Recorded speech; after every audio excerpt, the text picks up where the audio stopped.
তাহলে আপনি শিখতে পারবেন না তো সময় বলতে কতক্ষণ সময় 1-2 ঘন্টার সময় থাকে। আপনি মালিককে কি খুঁজে নিয়ে আসবেন? মালিক তো ফোন হবে, তাহলে মালিক ছাড়া আর কেউ নাই।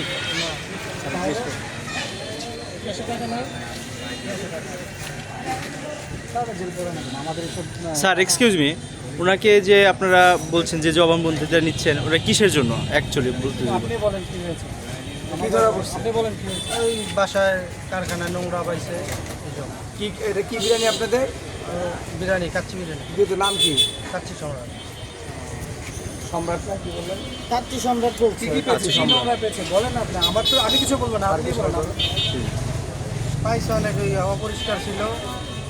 তারপর এইসব আর কি কি সমস্যা ছিল বলেন। সমস্যা বাসায় ওই নোংরা ছিল, পচা মরিচ ছিল, মরিচ ছিল, পচা আলু ছিল, পচা আলু ছিল। তারপরে হচ্ছে খোলা মশলা আপনারা রেখে দিয়েছেন, একই ফ্রিজের ভিতরে আপনি মাংস রেখেছেন, ঘোরানি রেখেছেন, তাই কি না?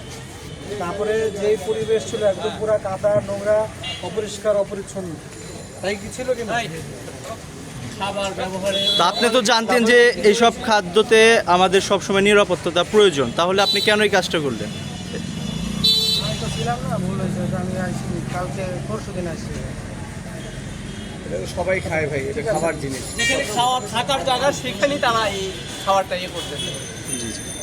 চালে ডালে একসাথে ইঁদুর, আবার এখানে চিকাও করে ঢুকতেছে, খোলা বস্তার মুখ খোলা, চালের ড্রাম খোলা, সব কিছুই অগোছালো।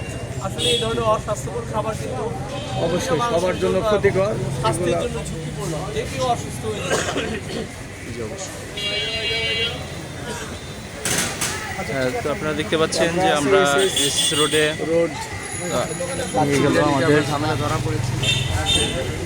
আমাদের